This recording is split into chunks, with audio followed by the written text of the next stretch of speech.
JCBയിൽ കൊണ്ടുവരിക, ശവമഞ്ചത്തിൽ കൊണ്ടുവരിക, പിന്നെ എന്ന് പറഞ്ഞാൽ ഈ മുസ്ലിം സമുദായത്തെ വളരെ മോശമായി ചിത്രീകരിക്കുന്ന രൂപത്തിൽ പവിത്രമായ ഇസ്ലാമിലെ വിവാഹത്തെ ആക്കിയിരിക്കുന്നു എന്നത്. വധൂവരന്മാർ തമ്മിൽ മറ്റുള്ളവർക്കിടയിൽ സ്വകാര്യമായിട്ട് അവർ ചെയ്യേണ്ട പല കാര്യങ്ങളും പരസ്യമായിട്ട് ചെയ്യുന്ന അവസ്ഥകൾ, അതേപോലെ വീഡിയോ എടുക്കുക. നമുക്കറിയാം, വിവാഹം എന്നത് ഇസ്ലാം ഏറെ പുണ്യം കൽപ്പിച്ച ഒരു മനുഷ്യൻ്റെ ദീനിയായ കാര്യങ്ങളുടെ കൂടി സംരക്ഷണത്തിൻ്റെ ഭാഗമായി പഠിപ്പിച്ചു തന്ന വളരെ പുണ്യകരമായിട്ടുള്ളൊരു കാര്യമായി പഠിപ്പിച്ചു വന്ന കാര്യമാണ് വിവാഹമെന്നത്. പലപ്പോഴും പല നിലക്കുള്ള ആഭാസങ്ങൾ അതുമായി ബന്ധപ്പെട്ട് നമ്മൾ കാണുന്നുണ്ട്. ആ ഒരു ചർച്ചയിലേക്ക്, ആ ഒരു ഭാഗത്തേക്ക് പ്രവേശിക്കുന്നതിന് മുമ്പ് ഇസ്ലാം ഒരു വിവാഹത്തിൽ വെച്ച നിബന്ധനകൾ, അതിൽ ശ്രദ്ധിക്കേണ്ട കാര്യങ്ങൾ എന്തൊക്കെയാണ്? വിവാഹം എന്നത് ഒരാളെ സംബന്ധിച്ചിടത്തോളം അയാളുടെ ജീവിതത്തിൽ വളരെ സന്തോഷം നൽകുന്ന വല്ലാത്തൊരു നിർണായക നിമിഷമാണ് എന്ന കാര്യത്തിൽ ആർക്കും സംശയമില്ല. കാരണം ജീവിതത്തിൻ്റെ പുതിയ ഒരു ഘട്ടത്തിലേക്ക് അയാൾ കടക്കുകയാണ്. ഇവിടെ നമ്മൾ ശ്രദ്ധിക്കേണ്ടത്, നമ്മുടെ ജീവിതത്തിൻ്റെ എല്ലാ കാര്യങ്ങളിലും ഇടപെടുന്ന കൈകാര്യകർത്താവ് അള്ളാഹുവാണ്. അതുകൊണ്ട് തന്നെ എപ്പോഴും ഒരു നിശ്ചിത പ്രായം എത്തിക്കഴിഞ്ഞാൽ പ്രാർത്ഥന ഈ വിഷയത്തിൽ എല്ലാ കാര്യങ്ങളും ഉണ്ടാകുന്ന പോലെ തന്നെ പ്രാർത്ഥന ഈ വിഷയത്തിൽ ഒരാളുടെ ജീവിതത്തിൻ്റെ ഭാഗമാകണം. അതാണിപ്പോൾ പരമകാരുണികനായ അള്ളാഹുവിൻ്റെ അടിമകളുടെ ഗുണങ്ങൾ പറഞ്ഞപ്പോൾ റബ്ബന ഹബ്ലന മിൻ അസ്വാജിന എന്ന ആ പ്രാർത്ഥനയുടെ പൊരുൾ അതാണ്. എപ്പോഴും നമ്മൾ നല്ല ഇണകളെ കിട്ടാൻ, അതുപോലെ നല്ല സന്താനങ്ങളെ കിട്ടാൻ വേണ്ടി പ്രാർത്ഥിക്കണം എന്ന് റസൂലുള്ളാഹി സ്വല്ലല്ലാഹു അലൈഹി വസല്ലം ആയത്തോതി പഠിപ്പിച്ചിട്ടുണ്ട്. അതുപോലെ തന്നെ നമ്മൾ ഒരു കാര്യത്തിലേക്ക്, ഇപ്പോൾ നിക്കാഹ്, സിവാജ് എന്നൊക്കെ പറഞ്ഞാൽ ഒരു കാര്യത്തിൽ, ഒരു ഗൗരവകരമായൊരു കാര്യത്തിലേക്ക് പ്രവേശിക്കണം. അതുകൊണ്ട് നബി സ്വല്ലല്ലാഹു അലൈഹി വസല്ലമിൻ്റെ നിർദ്ദേശം ഒന്ന്, ഒരു ഇസ്തിഖാറ, അള്ളാഹുവിൻ്റെ മുമ്പിൽ ഒരു 2 റക്അത്ത് നിസ്കരിച്ച് ഖൈറായതിലേക്ക് എത്തിച്ചു തരണേ അള്ളാഹ് എന്ന് ആത്മാർത്ഥമായി റബ്ബിനോട് പ്രാർത്ഥിക്കാൻ ഇസ്ലാം ആവശ്യപ്പെട്ടതൊക്കെ നമ്മളവിടെ ശ്രദ്ധിക്കണം. മറ്റൊന്ന്, ഇത് പിന്നെ നമ്മൾ ഒരു ദീനുള്ള, അതാണ് ഇസ്ലാമിൻ്റെ നിർദ്ദേശം. ഫളുഫർ ബിദാത്തി ദീൻ, ദീനുള്ള ഒരു ഇണയെ ആഗ്രഹിക്കണം, ആ ഇണയെ തിരഞ്ഞെടുക്കണം. അപ്പോൾ സമൂഹത്തിൻ്റെ അവസ്ഥ എന്ന് പറഞ്ഞാൽ ദീന് ഉണ്ടോ ഇല്ലയോ എന്നതിനല്ല പെണ്ണിൻ്റെ മോഡൽ, അല്ലെങ്കിൽ അവളുടെ ജീവിത ചുറ്റുപാടുകൾ, സാഹചര്യങ്ങൾ, അവരുടെ കുടുംബ മഹിമ, ഇതൊക്കെ നോക്കുന്നൊരവസ്ഥ ഇന്ന് വ്യാപിച്ചുകൊണ്ടിരിക്കുകയാണ്. പഴയ കാലത്ത് അതുണ്ടായിരുന്നു, പിന്നെ ചുരുങ്ങി വന്നിരുന്നു, പക്ഷേ വീണ്ടും അതിലേക്ക് മാറ്റപ്പെട്ടൊരു അപകടമുണ്ട്. ഇവിടെ ആ ഫളുഫർ ബിദാത്തി ദീൻ, ദീനിനെ പരിഗണിക്കണം എന്ന ആ കാര്യത്തെ റസൂലുള്ളാഹി സ്വല്ലല്ലാഹു അലൈഹി വസല്ലം പ്രത്യേകം പഠിപ്പിച്ച് നമ്മൾ ശ്രദ്ധിക്കേണ്ടതാണ്. മറ്റൊന്ന്, ദുന്യാവിൻ്റെ 4 സൗഭാഗ്യങ്ങൾ നബി സ്വല്ലല്ലാഹു അലൈഹി വസല്ലം പഠിപ്പിച്ചപ്പോൾ അവിടെ പ്രത്യേകം എണ്ണിയത് സ്വാലിഹത്തായ ഒരു പെണ്ണ് എന്നതാണ്. അപ്പോൾ ഒരു ഇണ നമ്മുടെ ജീവിതത്തിലേക്ക് വരുന്നു, നമ്മുടെ ജീവിതത്തിന് ഒരു അടുക്കും ചിട്ടയും ക്രമവും ഒക്കെ വരുന്നു എന്നത് ആ ഇണ ഒരു സ്വാലിഹത്തായതിൻ്റെ ഫലം കൂടിയാണ്. അത് സൗഭാഗ്യമാണ് എന്ന് നബി സ്വല്ലല്ലാഹു അലൈഹി വസല്ലം പറഞ്ഞിട്ടുണ്ട്. ഇപ്പോഴത്തെ ഒരു കാലം എന്താ വെച്ചാൽ, ഒരു ദീനുള്ള പെണ്ണാണെങ്കിൽ, അല്ലെങ്കിൽ ദീനി വസ്ത്രം ധരിക്കുന്നൊരു പെണ്ണാണെങ്കിൽ, ദീനി മുന്നിൽ വെച്ചുകൊണ്ട് ഇടപെടുന്നൊരു പെണ്ണാണെങ്കിൽ അവളെ ഒരു പ്രത്യേക കണ്ണുകൊണ്ട് നോക്കുന്ന സാഹചര്യമാണ്. അല്ലെങ്കിൽ ചില പരിഹാസ വാക്കുകൾ, കുത്തുവാക്കുകളൊക്കെ അവരെ നേരെ പ്രയോഗിക്കുന്ന ഒരു ഘട്ടം കൂടിയാണ്. അതുപോലെ തന്നെ നബി സ്വല്ലല്ലാഹു അലൈഹി വസല്ലം ഈ വിഷയം നിർദ്ദേശിച്ച ഒരു കാര്യമാണ്, ഇണയാകുന്നവൾ, അതായത് ഭാര്യയും ഭർത്താവും ആകാൻ പോകുന്നവർ, അവർ പരസ്പരം എന്ത് ചെയ്യണം, പൊരുത്തപ്പെടണം. അവർക്കതിൽ അത് യോജിപ്പുണ്ടാകണം. ആരുടെ നിർബന്ധത്തിന് വഴങ്ങിയിട്ടോ അല്ലെങ്കിൽ പിന്നെ ആരെങ്കിലും തള്ളി വിട്ടിട്ടോ ഒന്നുമല്ല. അവർക്കതിലൊരു മാനസികമായ ഇഷ്ടം അതിൽ കൈവരിക്കാൻ സാധിക്കണം. അതുപോലെ തന്നെ ഇവിടെ ശ്രദ്ധിക്കേണ്ട ഒരു കാര്യം, ഇപ്പോഴത്തെ ഒരു ട്രെൻഡ് എന്താ വെച്ചാൽ, ഒരു സ്വഭാവം എന്താ വെച്ചാൽ, പെണ്ണിനോടനെ നേരിട്ട് കാര്യങ്ങളൊക്കെ ആണ് പറഞ്ഞു ഒപ്പിച്ച് റെഡിയാക്കി എടുത്തിട്ട് പിന്നെ അത് വീട്ടുകാരൊക്കെ അറിയിച്ചിട്ട് പിന്നെ എന്തെങ്കിലും പ്രശ്നമായി കഴിഞ്ഞാൽ അതിൻ്റെ പേരിൽ കുറേ. അപ്പോൾ ശരിക്കും ഇസ്ലാമിൻ്റെ നിർദ്ദേശം, ആരാണോ അവളുടെ വലിയ രക്ഷാധികാരി ആരാണോ അവരുമായി ബന്ധപ്പെട്ട് അത് അന്വേഷിച്ച് അറിഞ്ഞ് ആ നിലക്ക് ഇസ്ലാമിൻ്റെ നിർദ്ദേശപ്രകാരം തന്നെ വിവാഹത്തെ കൊണ്ടുപോകലാണ് നമ്മൾ ശ്രദ്ധിക്കേണ്ടത്. പിന്നെ പൊതുവെ ഇപ്പോൾ ഈ പെണ്ണിൻ്റെ ദീൻ പരിഗണിക്കാൻ ഇസ്ലാം പറഞ്ഞ പോലെ തന്നെ ആണിൻ്റെ വിഷയത്തിലുണ്ടാകുന്നൊരു പ്രശ്നം എന്താ വെച്ചാൽ, പിന്നെ അവൻ്റെ ജോലിയുടെ വലിപ്പവും അതുപോലെ വരുമാനത്തിൻ്റെ ആ സംഖ്യൻ്റെ നീളമൊക്കെ നോക്കി എല്ലാം ഒത്തു കിട്ടിയിട്ടേ ഞാൻ കുട്ടിനെ കെട്ടിച്ചു കൊടുക്കുള്ളൂ എന്ന ഒരു തലത്തിലേക്കും ആളുകൾ മാറ്റപ്പെട്ടിട്ടുണ്ട്. ശരിക്ക് എൻ്റെ കുട്ടിയെ നല്ല നിലക്ക് നോക്കി വളർത്താനും കൊണ്ടുപോകാനും പറ്റുന്നവനാണ്, പാകമായവനാണ് എന്നുണ്ടെങ്കിൽ അത് അവൻ്റെ ആ ദാരിദ്ര്യാവസ്ഥയെ നോക്കണം എന്നല്ല ഇസ്ലാം അവിടെ പറഞ്ഞിട്ടുള്ളത്, അവൻ്റെ ആ ഒരു ശേഷിയെ നോക്കണം എന്നാണ് പ്രത്യേകം പറഞ്ഞത്. പിന്നെ അതുപോലെ തന്നെ മഹറിൻ്റെ കാര്യത്തിലൊക്കെ, മഹറൊക്കെ ഇപ്പോൾ ഒരു കണക്കില്ലാത്ത അവസ്ഥയ്ക്ക്, അതായത് വലിയ പവൻ്റെ കണക്കുകൾ വന്നാലുള്ളൂ ഓൻ കൊടുത്ത മഹറിന് എന്തോ കിട്ടുക എന്നുള്ളിടത്താണ്. അപ്പോൾ അവിടെയൊക്കെ ഒരു വലിയ അതിരുവിടൽ വരാതിരിക്കാൻ എന്ത് ചെയ്യണം, ശ്രദ്ധിക്കണം. അതുപോലെ വലീമ എന്നത് ഒരു പിന്നെ ആഹാരം കൊടുക്കുക എന്നത് ഇതിൻ്റെ സന്തോഷമായി പഠിപ്പിച്ച കാര്യമാണ്. അത് അവിടെ ശ്രദ്ധിക്കേണ്ട സംഗതിയാണ്. അതുപോലെ ഏറ്റവും പ്രധാനം വിവാഹിതരാകുന്നവർക്ക് വേണ്ടി പ്രാർത്ഥിക്കുക, ബാറക്കല്ലാഹു ലക്കു വബാറക അലൈക്ക് എന്നുള്ള പ്രാർത്ഥന. അതൊക്കെ മനസ്സിൽ നിന്ന് ആത്മാർത്ഥമായിട്ട് വരുമ്പോഴാണ് നമ്മളതിൻ്റെ ഭാഗമായിട്ട് മാറുക.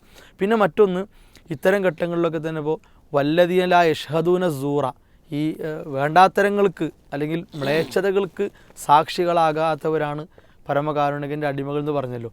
ഇന്നത്തെ ഒരവസ്ഥ എന്ന് പറഞ്ഞാൽ ഒരുപാട് പിന്നെ വേണ്ടാത്തരങ്ങൾ കൂടിക്കറന്ന സാഹചര്യം ഉണ്ട്. അപ്പോൾ അതൊക്കെ ശ്രദ്ധിക്കുന്ന അവസ്ഥകൾക്ക് ഈ വിഷയത്തിൽ ഉണ്ടാകണം. ഇസ്ലാം വളരെ പവിത്രവും പരിപാവനവുമായി കണ്ടിട്ടുള്ള ഒരു കാര്യമാണ്. അതിനെ ആ നിലയ്ക്ക് തന്നെ പരിഗണിക്കാൻ നമുക്ക് സാധിക്കേണ്ടതുണ്ട്. വളരെ കൃത്യമായിട്ട് ഇസ്ലാമിൻ്റെ ഒരു വിവാഹത്തിലുള്ള കാഴ്ചപ്പാടുകളും കാര്യങ്ങളും അവിടെ ശ്രദ്ധിക്കേണ്ട കാര്യങ്ങളും അവിടെ ചെറിയ രൂപത്തിൽ സൂചിപ്പിക്കേണ്ടായി. നമ്മൾ ഈ ഒരു ചർച്ചയുടെ ഒരു അടുത്ത ഘട്ടെടുക്കുമ്പോൾ പിന്നെ സോഷ്യൽ മീഡിയയിലൊക്കെ വ്യാപകമായ ഒരു വീഡിയോ ഉണ്ട്. നമ്മൾ ആ വീഡിയോക്ക് പോകുന്നില്ല.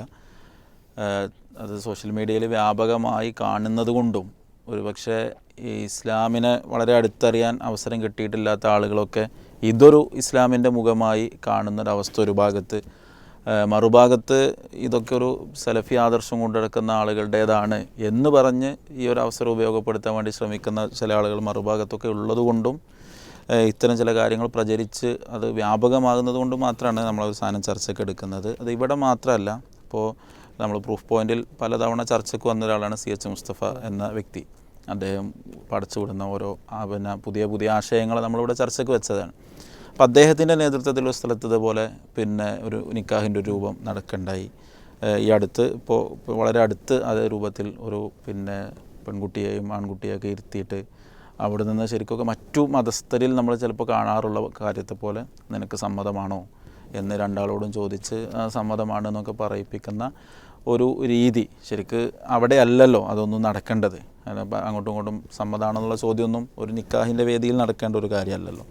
അപ്പോൾ അങ്ങനത്തെയൊക്കെ ചില രീതികൾ, പുതിയ ചില രീതികൾ വരുന്നു. അതോടൊപ്പം തന്നെ നമ്മുടെ വിവാഹങ്ങളിലൊക്കെ പലതരത്തിലുള്ള ആഭാസങ്ങൾ, സ്ത്രീയെ പെൺകുട്ടിയെ സ്റ്റേജിലേക്ക് കൊണ്ടുവരുന്ന രീതികൾ, അങ്ങനെയൊക്കെ നമ്മൾ കണ്ടുകൊണ്ടിരിക്കുന്നത്. ഇപ്പോൾ ഒരു പിന്നെ പെൺകുട്ടിയെ കാണാൻ പോയി ഇഷ്ടമായി കഴിഞ്ഞാൽ തന്നെ അവിടെ മധുരം കൊടുക്കുക, ആ മധുരം കൊടുക്കുന്നതിൻ്റെ വലുപ്പവും രീതികളൊക്കെ ശരിക്കും ഇവിടെയൊക്കെ നമ്മൾ ശ്രദ്ധിക്കേണ്ട കാര്യങ്ങൾ. ഇതൊക്കെ ഒരു ഇസ്ലാം അനുവദിച്ച കാര്യങ്ങളാണ്. സത്യത്തിൽ നമ്മൾ ഈ വിഷയം ചർച്ച ചെയ്യുന്നത് തന്നെ ഒന്നുകിൽ മുജാഹിദുകളുടെ പേരിൽ അല്ലെങ്കിൽ ഇസ്ലാമിൻ്റെ പേരിൽ വന്നു എന്നുള്ളതുകൊണ്ടാണ്. അല്ലെങ്കിൽ ആരെങ്കിലും എന്തെങ്കിലും ചെയ്തതിൻ്റെ പേരിൽ നമ്മളിവിടെ ചർച്ചയ്ക്ക് എടുക്കില്ല. ഞാൻ മനസ്സിലാക്കിയിടത്തോളം ആളുകളെ ചെയ്യാൻ രണ്ടാലൊരു കാരണമാണ്. ഒന്നുകിൽ ഇസ്ലാമും ഇങ്ങനെയൊക്കെ മറ്റുള്ളവരെ പോലെ തന്നെയാണ്, യാതൊരു വ്യത്യാസവും ഇല്ല എന്ന് തോന്നിപ്പിക്കാം. അതല്ലെങ്കിൽ ഇസ്ലാമിൻ്റെ പേര് പറഞ്ഞ് ഇസ്ലാമിനെ പരിഹസിക്കുക. ഈ രണ്ടാലൊരു കാര്യമാണ് ഇത്തരം ചെയ്തികളുടെ പിന്നിലുള്ളത്.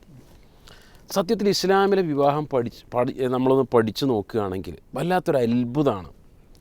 ഇസ്ലാമിലെ വിവാഹം ഒരു മരണത്തോടുകൂടി കഴിയുന്നില്ല.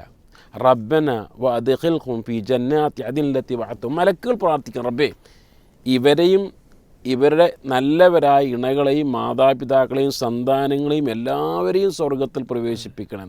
അപ്പോൾ മരണത്തിന് ശേഷവും വാപ്പയും ഉമ്മയും ഭാര്യയും ഭർത്താവും മക്കളും എല്ലാവരും കൂടിയുള്ള വളരെ സന്തോഷകരമായ സ്വർഗീയ ജീവിതമാണ് ഇസ്ലാം കാഴ്ചവെക്കുന്നത്. മാത്രമല്ല ഇപ്പോൾ കല്യാണത്തിന് വലിയൊരു ലക്ഷ്യം എന്ന് പറഞ്ഞാൽ ശാരീരിക ബന്ധം തന്നെ, അത് ധർമ്മമായി സ്വതക്കയായി ഇസ്ലാം പഠിപ്പിച്ചു എന്നാണ്. ഭർത്താവ് ഭാര്യയ്ക്ക് ചിലവ് കൊടുക്കുന്നത് മറ്റുള്ള ആളുകൾക്ക് ചിലവ് കൊടുക്കുന്നതിനേക്കാൾ സ്വതക്കയായി ഇസ്ലാം പഠിപ്പിച്ചു എന്ന് പറയുമ്പോൾ ഇസ്ലാമിലെ വിവാഹത്തിന് വല്ലാത്തൊരു സ്ഥാനമുണ്ട്. അപ്പോൾ ഇതല്ല സത്യത്തിൽ ഈ പറഞ്ഞ സോഷ്യൽ മീഡിയകളിലൂടെ ചെയ്യുന്നത്.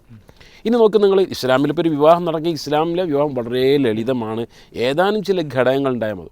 ഒന്ന്, ഭാര്യ വേണം, ഭർത്താവുണ്ട് എന്ന് പറഞ്ഞാൽ ആ സ്ഥലത്ത് വേണമെന്നല്ല ഞാൻ പറഞ്ഞത്. നിലവിൽ ഭാര്യയും ഭർത്താവും വേണം. ഭാര്യയുടെ ഒരു സംരക്ഷകൻ എന്നുള്ള നിലക്ക് വലിയ വേണം, രക്ഷിതാവ് വേണം. പിന്നെ ഈജാബും കബൂലും, ഞാൻ എൻ്റെ മകളെ ഈ മഹറിന് താങ്കൾക്ക് വിവാഹം ചെയ്തു തന്നു, ആ മറ്റാൾ ഞാനത് സ്വീകരിച്ചിരിക്കുന്നു ഇത് ഇത്ര ഉണ്ടാകുമ്പോൾ 2 സാക്ഷികൾ അല്ലെങ്കിൽ ഒരു വിളംബരം ഉണ്ടാകുക, അതോടുകൂടി ഇസ്ലാമിലെ വിവാഹമാണ്. ഇത്ര സിമ്പിളാണ്, വളരെ ലളിതമാണ് ഇസ്ലാമിൽ. ഇവിടെ ഒരു കാര്യം പലപ്പോഴും ഈ സോഷ്യൽ മീഡിയയിൽ ഞാനും അത്തരത്തിലുള്ള ചില ക്ലിപ്പുകൾ കണ്ടപ്പോൾ അവിടെ സ്റ്റേജിൽ വെച്ച് ഒരു പൂർണ്ണമായ ഇസ്ലാമിക വസ്ത്രധാരണം എന്ന് പറഞ്ഞുകൂടാ, അങ്ങനെയുള്ള കുട്ടിയോട് പിന്നെ വിവാഹം ചെയ്തു തന്നിരിക്കുന്നു, നിനക്കിഷ്ടമാണോ എന്ന് 2 പേരോടും ചോദിക്കുന്ന ചില രൂപങ്ങളൊക്കെ. ഇതൊരു നാടകം പോലെ എനിക്ക് തോന്നുകയാണ്. സത്യത്തിൽ ഇസ്ലാമിൽ എത്ര പവിത്രമെന്നറിയോ, ഒരു നിർബന്ധിച്ചൊരു പെണ്ണിന് വിവാഹം കഴിപ്പിക്കുകയല്ല ചെയ്യുന്നത്. അവിടെ ഇസ്ലാമിനൊരു മര്യാദ ഉണ്ട്. വിവാഹം എന്ന് പറഞ്ഞാൽ ചുരുങ്ങിയത് മരണം വരെ നിലനിൽക്കണമല്ലോ, മരണത്തിന് ശേഷം ഉണ്ടെങ്കിലും. അപ്പോൾ അവിടെ എന്ത് ചെയ്യും, മാനസികമായ പിന്നെ തൃപ്തിയും സന്തോഷവും ഉണ്ടാകണം. ഒരിക്കലും ഒരു നിർബന്ധിതമായ വിവാഹം ഇസ്ലാമിൽ ഇല്ല. അതിനാണ് ഇസ്ലാമിക കർമ്മശാസ്ത്രത്തിൽ ഖിത്ബത്ത് എന്ന് പറയാം. ഇപ്പോൾ റസൂലുള്ളാഹി സ്വല്ലല്ലാഹു അലൈഹി വസല്ലം ജാബിർ എന്ന് പറയുന്നത്, ഞാൻ ഒരു പെണ്ണിനെ വിവാഹം അന്വേഷിച്ചു, കണ്ടു എന്നാണ്. അപ്പോൾ കല്യാണം കഴിക്കാൻ പോകുന്ന വരനെയും വധുവിനെയും അവർ പരസ്പരം കണ്ട് ഞങ്ങൾക്കിത് അനുയോജ്യമാകുമോ, മാനസികമായ തൃപ്തിയുണ്ടോ എന്ന് അന്വേഷിക്കണം. അത് ആളുകളെയൊക്കെ വിളിച്ചു കൂട്ടി ഭക്ഷണമൊക്കെ തയ്യാറാക്കി അവിടെ വെച്ചല്ല, വിവാഹത്തിന് മുമ്പാണ് നടക്കേണ്ടത്. അത് ഇസ്ലാം ഒരു സുന്നത്തായാലും ശക്തമായ സുന്നത്തായി പഠിപ്പിച്ചൊരു കാര്യമാണ്. എന്നാൽ ഇതൊന്നുമല്ല സത്യത്തിൽ ഇങ്ങനെയുള്ള ഇസ്ലാമിക പേര് പറഞ്ഞ് ചെയ്യുന്ന ഇത്തരം കാര്യങ്ങളിലുള്ളത്. മറ്റൊന്ന് ഇതേപോലെ കണ്ടത് എന്നു വെച്ചാൽ, അത് ഒരു സാധാരണ ബാറക്കല്ലാഹു ലക്കുമ വബാറക അലൈക്കുമ എന്ന് പ്രാർത്ഥിക്കുന്നതിന് പകരം ശബ്ദം, കോലാഹലം, കയ്യടി, അട്ടഹാസം, ഇത് മുജാഹിദുകൾ ചെയ്തു എന്നാണ് ആളുകളെ തെറ്റിദ്ധരിപ്പിക്കുന്നത്. അതേപോലെ തന്നെ ഈ പറഞ്ഞ രൂപത്തിൽ ധാരാളം തിന്മകൾ അതിൽ കാണുന്നുണ്ട്. സത്യത്തിൽ ഇസ്ലാമിൻ്റെ ആ പവിത്രമായ കർമ്മം ഖുർആൻ പറയുന്നു, ആഖദനാ മിൻകും മീസാഖൻ ഗലീദ, ഭാര്യമാർ നിങ്ങളിൽ ശക്തമായൊരു കരാറിനെയാണ് എടുത്തത് എന്നാണ്. റസൂലുള്ളാഹി സ്വല്ലല്ലാഹു അലൈഹി വസല്ലം പറഞ്ഞു, വസ്തഹലൽതും ഫുറൂജഹുന്ന, നിങ്ങൾ അവരുടെ ഗുഹ്യാവയവം നിങ്ങൾക്ക് അനുവദീയമാക്കപ്പെട്ടത് ഇതാ ഈ ഒരു വിവാഹത്തോടു കൂടിയാണ്. അള്ളാഹു എന്നുള്ള അമാനത്തോടു കൂടിയാണ്. ഇത്ര പവിത്രമാണ്. അതുകൊണ്ട് തന്നെ ഒരിക്കലും ഇങ്ങനെ മോശമാക്കാൻ പാടില്ല. അതേപോലെ തന്നെ ദൂർത്തുകൾ, കല്യാണത്തോടനുബന്ധിച്ചപ്പോൾ കാണുന്ന ഈ ഖിത്ബത്ത്, വിവാഹാന്വേഷണം നടത്തുമ്പോൾ അത് ഒരു മിഠായി ഒന്ന് കൊടുത്തു എന്നതല്ല നമ്മൾ പറയുന്നത്, മറിച്ചും അതിൻ്റെ പേരിൽ നടക്കുന്ന ദൂർത്തുകൾ, ആയിരക്കണക്കിന് 10,000 രൂപയുടെ മിഠായി കൊണ്ടുപോയി. ഇസ്ലാമിലെ എല്ലാ ആൾക്കും ദൂർത്തിൻ്റെ ഇന്നൽ മുബദിരീന കാനു ഇഖ്വാന ഷയാത്തീൻ, ദുർബിയം നടത്തുന്ന ആളുകൾ പിശാചിൻ്റെ കൂട്ടാളികളാണ് എന്നത്. അതേപോലെ തന്നെ വിവാഹ ദിനത്തിൽ നടന്ന ദൂർത്തുകൾ, റസൂലുള്ളാഹി സ്വല്ലല്ലാഹു അലൈഹി വസല്ലം പറഞ്ഞു, യുദാറു ഫീഹ അൽ ഖംർ, കള്ള് ചുറ്റപ്പെടുന്ന സദസ്സിൽ പോയി കുടിക്കാൻ പാടില്ല എന്നല്ല, ഇരിക്കാൻ പാടില്ല എന്നാണ്.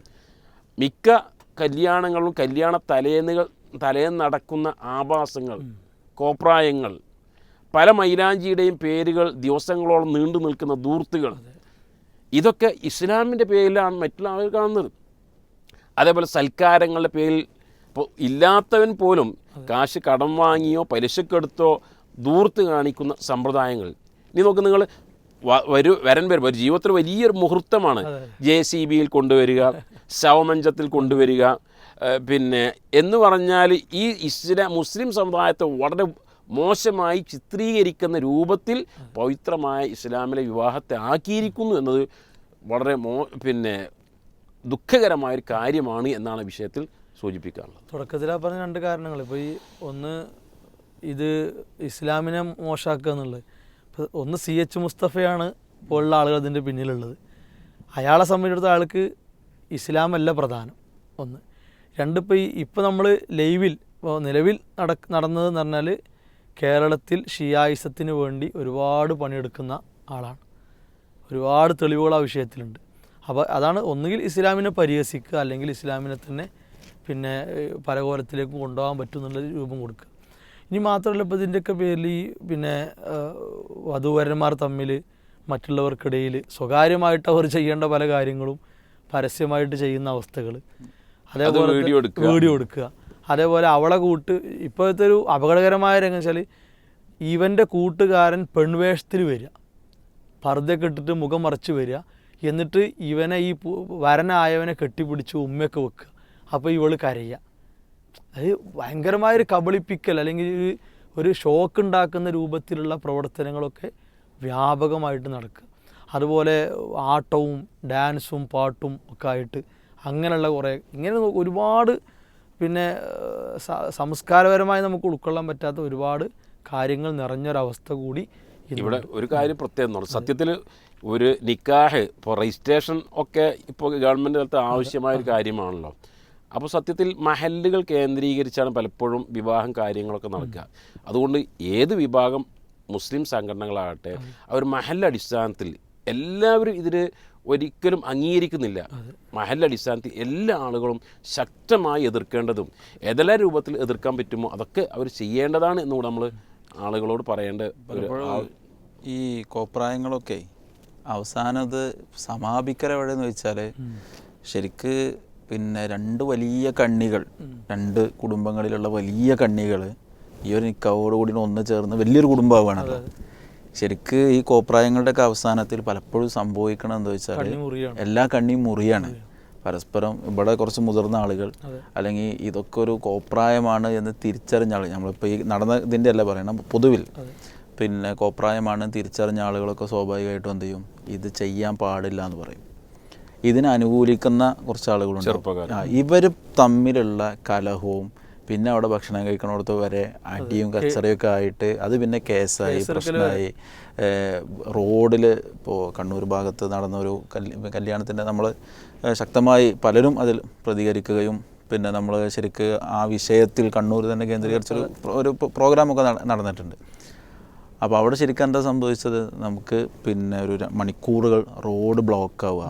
സ്വാഭാവികമായിട്ടും അത് ഒരു പിന്നെ ഒരുപാട് വാഹനങ്ങൾ പോകുന്ന എയർപോർട്ടിലേക്ക് വരെ ആളുകൾ പോകുന്നൊരു റോട്ടിൽ 2-3 മണിക്കൂറുകൾ ഇത് ബ്ലോക്കായി നിൽക്കുമ്പോൾ സ്വാഭാവികമായിട്ടും ഏത് ജാതി മതവും ഏത് വിഭാഗമാണെങ്കിലും എല്ലാവരും അന്വേഷിക്കാൻ എന്താ അവിടെ പ്രശ്നം, അതൊരു കല്യാണം നടന്നതാണ് എന്ന അവസ്ഥയിലേക്ക് വരെ നേരത്തെ പറഞ്ഞതുപോലെ ഏറെ കൂലി കിട്ടുന്ന പുണ്യം കിട്ടുന്ന ഒരു കർമ്മത്തെ വഴിമാറ്റി വിടുന്നൊരു രംഗം കൂടി നമ്മൾ ശരിക്കും ഇവിടെ കാണുന്നുണ്ട്. അത് പെണ്ണ് കാണുന്ന മുതൽ നേരത്തെ പറഞ്ഞ പോലെ മിഠായി ഒന്നല്ല ശരിക്കും കൊടുക്കണം, ബുർജ് ഖലീഫയൊക്കെ ഉണ്ടാക്കിയിട്ടാണ് എനിക്ക് ശരിക്ക് കൊണ്ടുപോകുന്നത്.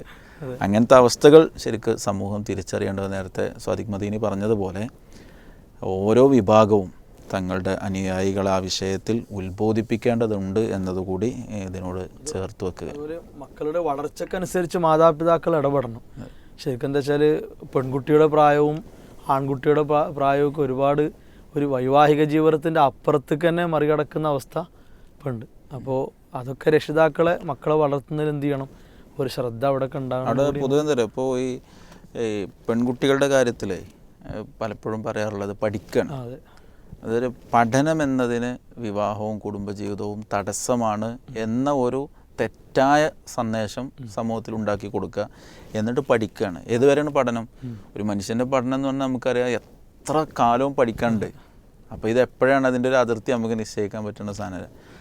ആൺകുട്ടികളുടെ കാര്യം വരുമ്പോൾ അവനിപ്പോൾ ഒരു ചെറിയ ജോലിയോ കുറച്ചും കൂടി ഒരു നല്ല ജോലിയിലേക്ക് അല്ല ഒരു നല്ലൊരു ജോലിയിലേക്കൊക്കെ എത്ര ചെറിയ വരുമാനമുള്ളൂ എന്നൊക്കെ പറഞ്ഞ് ഈ രണ്ട് കാര്യങ്ങൾ പറഞ്ഞുകൊണ്ടാണ് പൊതുവെ നമ്മുടെയൊക്കെ കുട്ടികളുടെ വിവാഹം വൈകിപ്പിച്ചു കൊണ്ടുപോകുന്നതും. അതുകൂടിയൊക്കെ മൊത്തത്തിലൊരു ഇസ്ലാമികമായി വിവാഹത്തിൻ്റെ കാര്യത്തിൽ നമ്മൾ കാണേണ്ട ചില കാഴ്ചപ്പാടുകളാണ് നമ്മളിവിടെ പങ്കുവച്ചത്. ഏതായാലും 2 വിഷയങ്ങളാണ് നമ്മളിന്ന് ചർച്ചയ്ക്ക് എടുത്തത്. ഒന്ന് നമ്മുടെ അടിസ്ഥാനപരമായ വിഷയമാണ് വിശ്വാസ കർമ്മ ആചാര അനുഷ്ഠാനങ്ങളൊക്കെ റസൂലുള്ളാഹി സ്വല്ലല്ലാഹു അലൈഹി വസല്ലമയുടെ അധ്യാപനങ്ങൾ, വിശുദ്ധ ഖുർആനിൻ്റെ അധ്യാപനങ്ങൾ അവിടേക്ക് തിരിച്ചു നടക്കുമ്പോൾ മാത്രമാണ് നമുക്ക് വിജയിക്കാനാവുന്നത്. അതിന് കേവല അവകാശവാദങ്ങൾക്കപ്പുറം തെളിവുകളാണ് നമ്മെ നയിക്കേണ്ടത് എന്ന് ഓർമ്മപ്പെടുത്തുകയാണ്. രണ്ടാമത്തത് ഏറെ പുണ്യകരമായി ഇസ്ലാം പഠിപ്പിച്ച വിവാഹം, അതിൽ ഇസ്ലാമിൻ്റെ നിബന്ധനകൾ പാലിച്ചുകൊണ്ട് നമ്മൾ നമ്മുടെ മക്കളുടെ നമ്മുടെ കുടുംബത്തിലെ കാര്യങ്ങൾ കൊണ്ടുപോകാൻ നമുക്ക് സാധിക്കണം. അള്ളാഹു എല്ലാ നന്മകൾക്കും തൗഫീഖ് നൽകി അനുഗ്രഹിക്കുമാറാകട്ടെ. അള്ളാഹു ചർച്ച ചെയ്തതും പറഞ്ഞതും കേട്ടതുമൊക്കെ സൽക്കർമ്മമായി നമ്മളിൽ നിന്ന് പരിഗണിക്കുമാറാകട്ടെ. വസല്ലല്ലാഹു അലാ നബീന മുഹമ്മദ് വഅലാ ആലിഹി വസഹ്ബിഹി അജ്മഈൻ വൽഹംദുലില്ലാഹി റബ്ബിൽ ആലമീൻ. അസ്സലാമു അലൈക്കും വറഹ്മത്തുള്ളാഹി വബറകാതുഹു.